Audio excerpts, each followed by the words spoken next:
pretty clear you guys like it. You guys, as I said, Kelsey, you guys came back on October 12th.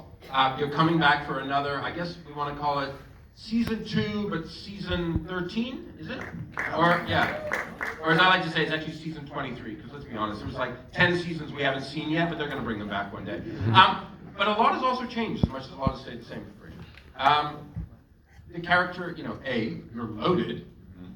You had a talk show for 10 years. You've got a grown son now. Obviously, we see they're estranged, and that develops over the season, and a lot of different things. So for you coming back to this character, what changed for you dealing with Frasier? Well, the assumption on my part was always that Frasier had grown, that he didn't stay the same, that he's not sort of stuck in some weird TV loop. He's an older man now. He's wiser, smarter, hopefully funnier in some ways, and a little less. That's how you look at them, like, yeah. Yeah, well, we're working on I like that. a little less hysterical about some things, but still, you know, he's still a man of really honed, refined tastes, and he insists on living well. And of course, he found a way to live even better than he thought he had before. I always like to say, you know, he went to Chicago, and there's one other famous person there who's really wealthy, and that's Oprah. So he's the next Oprah. It doesn't work so well. Anyway, I was just thinking as we watched this clip, that's the one where that joke that Jack says is about the one about putting out a fire, and he'd see which one they want to talk to first. We auditioned a few wonderful actors for this role, except maybe one. And Jimmy Burrows was in on the audition, and after this young man left, he said, "You know what the problem with him is playing a fireman? He'll put the comedy out." That's only Jimmy Burrows can say. Well, let's talk about that, because James Burrows, of course, one of the most successful directors of television ever. Yep. Someone you have worked with for many, many years. My understanding is coming back for season 2 to visit. Oh yeah, he'll be directing the first 2 episodes, just like he directed the first 2 episodes of the first season. Well, then you gotta watch it. Yeah. Exactly. But what is that like for first I'd like to ask you what it's like for you, because I'm assuming you and Jimmy have a shorthand at this point. We have a great shorthand. We actually got a shorthand almost immediately because he's a son of a famous theater director, Abe Burrows, and writer and songwriter and all kinds of stuff. I mean, Abe Burrows was extraordinary. Guys and Dolls, you know, Pajama Game, some big shows, and Jimmy comes from that history. And Jimmy was always a little tortured by the idea that he was the son of a really famous director. I once gave him an award where I said, you know what, it's not how you get a name, it's how you keep it. And James Burrows keeps that name beautifully. He's an amazing guy, and we just, it's like I say this about a few people in my life. We met, we fell in love. You know, it just happens sometimes, and you know that you've got somebody that's going to last for your entire lifetime as a friend, and that's who he is. And in terms of working together, it's extraordinary. He has, you know, we acquired this, and we did this one years ago about when I was talking about how Rebecca on Cheers had lured me onto the rocks of her desires. And he said, I was talking because I was telling Bibi about it, I was telling Lilith about that. She wanted to go home, you know, scratch her eyes out and all that stuff. But Jimmy said, Kelsey, when you say that line. I said, oh yeah, right, I got it. And it's like, well, this drew me to the rocks. It's all silly stuff, anyway. I mean, there's also something about, like, he's obviously the greatest to ever do it, but the thing I loved most is he quickly made me his punching bag, which I took as a great sign of respect. He found out I lived in Buffalo, and he will routinely be shocked that we have phones in Buffalo, that I can electricity. I can even get to LA on those big flying machines to productions, but he's just so happy to be on set, and he's so good at it and so well respected. It's probably why the show, like, huge credit first to Kelsey, obviously, but the second reason that everything moves so smoothly. It does move slowly with Jimmy. You are getting ready for season 2, my friend. It moves so smoothly because he came in and was doing the same thing. It was the same thing as the first time around, and everyone felt good, and it's just, we're putting on a play, it's nice long scenes. Kelsey commands the audience with like a look or a wink, and Jimmy's just cackling in the background, screaming, "Good job, honey," and it's just the best environment to be in. Really? Good job, honey? And he calls everybody honey, yeah. That's more than a shorthand, Kelsey. Well, maybe so. They called me honey, I think the low bar. You're also a punching bag. That's true. So for Chris, for both of you guys, you know, Frasier is an icon. as a show, as a character. I mean, it's one of those things, you know, like, yeah, exactly. Like, you know, and a multi-generational as well.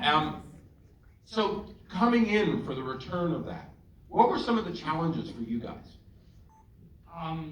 The first challenge was getting to sleep each night because it was such a pressure to bring back, like, this is one of the most famous characters in television. So we really wanted to make sure we got it right. And like Kelsey was saying, there's a balance to strike between the things that we know and love about the character, but also making sure that they weren't frozen in amber. They weren't like put out in a closet and brought back after 20 years. This character's changed and gone through things. So a lot of it was making it feel real, because these are characters, and this is a world that it means a lot to people, and finding that world as we build a new world around this character that makes sense. And it was Kelsey's idea at some point through the process, and it was a long process.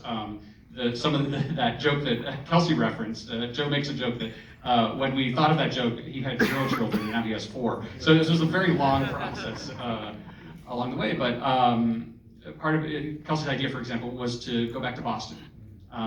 Originally, we had talked about other cities, and that just felt right. Like it's a returning home. There's something comforting to that. And so, you know, every step along the way, we took our time to make sure that we had that right decision that felt right for the character. And the other big part was we knew we couldn't replicate the old show. The old show is arguably one of the greatest sitcoms of all time, if not the greatest. So you can't Definitely clap for that. And we do get grandfathered in for credit on the Frasier. We can take credit for that too.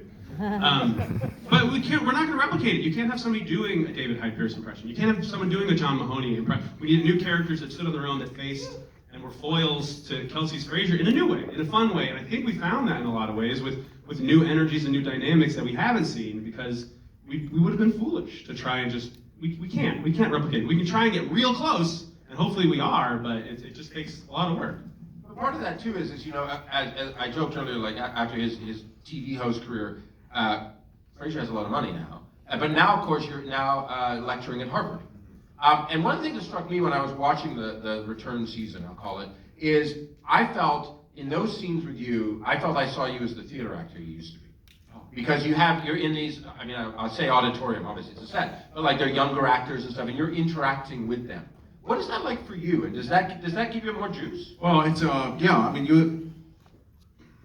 juice. Yeah. You do get off on having new characters around, new energy, new life. I mean, and you do get off on having young people around, and the idea that it's a bit more of a sort of a proscenium arch, the show, when he's in his classroom with all those wonderful minds, and the idea that he's shaping minds, and he's now an educator, and I think that really turns him on. But it's this idea of going back to Boston, really, it just sort of hit us one day that it was the right thing to do, because Frasier is he's got unfinished business in Boston, which we sort of discovered. Now there's some things he still needs to put to rest that even he wasn't aware of, but he had an image of himself how he would do in Boston, and he did okay, but he got jilted.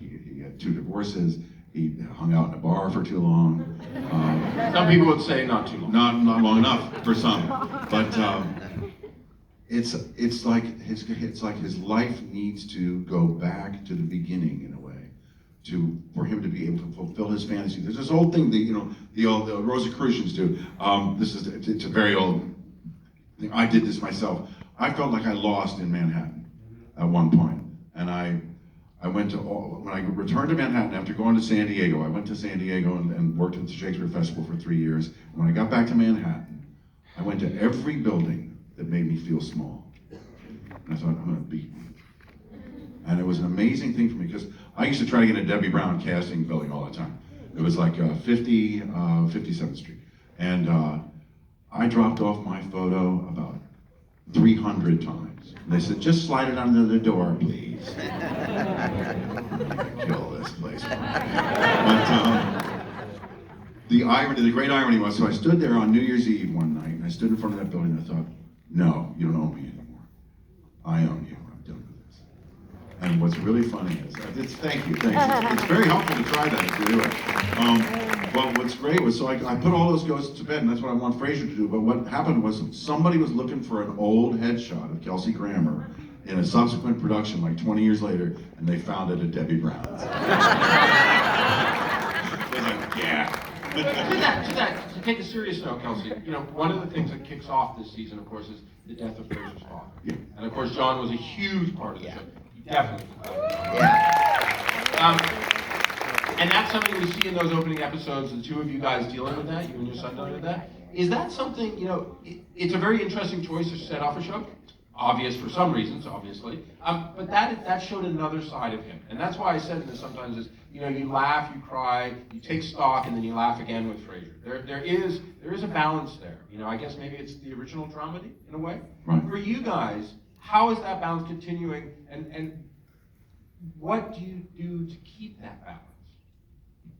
Yeah, I mean, so much of the original show, and I'm going to steal one of Kelsey's lines, is that Frasier, always leads with his heart. He's always been a very emotional and loving person. And one of the things going through that first season was realizing, or really not even realizing, but just coming to understand there's so much love and affection for these characters. These are characters that, this is a world that people grew up with, the world that we grew up with, and a world that we love, and we need to make sure that we respect and honor that. And John Mahoney is just a part of that, but such a big part of it. And we want to, some of the best moments of the, we love the comedy, we love the hoisting and all the people getting their just desserts and everything. But the best moments of the first season to us were some of those serious emotional moments where you really see these two people. Here's the father and the son, struggling. They both want a connection, but they can't quite figure out how to get there. And that's real, and I think that's what we think makes the show resonate the most. It's also what makes the best multicams. I mean, you have an ace in your hand, you play it. Kelsey is he has the theater background. He has that emotion isn't false. It's not. And at no point did you think, oh, how do you do that? How do you put that? He's so good. And when you can have actors, because in lesser hands, that's a schmaltzy scene that could get saccharine very quickly. But with the real visceral emotion, it just makes all the comedy pop harder. And you earn it, and you care about these characters. The reason you cared about so much of those original Frasier characters is because they had so much emotion, and you felt for them. And if we can feel the same way for Frasier, Freddie, Alan, Olivia, Eve, David, the same way, or at least get close, we're in great shape. We will. I have to ask you guys, because we're going to go soon. What can you tell us about season 2? Because everybody's thinking there's some people coming back. Yes, that's right. Call out. They're here. Use your power. Use your power. If he would come back, we would probably find a way to do that. But it probably wouldn't be for more than an episode. We quite artfully we decided. I realized early on that Frasier had never really had a friend on Cheers or Frasier. He always just had his brother. That was his go-to guy, right? So it became interesting for us to explore the idea that he would have a best friend, someone we'd never really known about, who happened to live in England most of the time and ended up at Harvard teaching, who is, Nicholas Lyndhurst, Alan Cornwall, who is probably one of the most remarkable actors who's ever lived, and having him meet a brand new audience in America has been a great surprise for a lot of people. They go, who is that funny guy? How did they find an Englishman that old who knows how to act? He's basically a national treasure in the UK, and there's a reason for it. And I always say to the other actors who come on the show, don't turn your back on this guy. He'll steal any scene he can. And he's great to work with. And for season 2, hopefully, if the cards line up, we get some fan favorites back. Because I'm a super fan myself. So anytime you could see, and I'm not saying we're getting these people, but you get to see Bulldog or Gil or BB Glazer. If you get to see them again, it's great. You said their names. I have said their names. It doesn't mean anything. I've said all their names. And then I can say more names. Don't attach any importance to it. No importance. I'm just saying, in general, there's a lot of fan favorites that I think would be great to get back if we can. Thank you so much, guys. Thank you.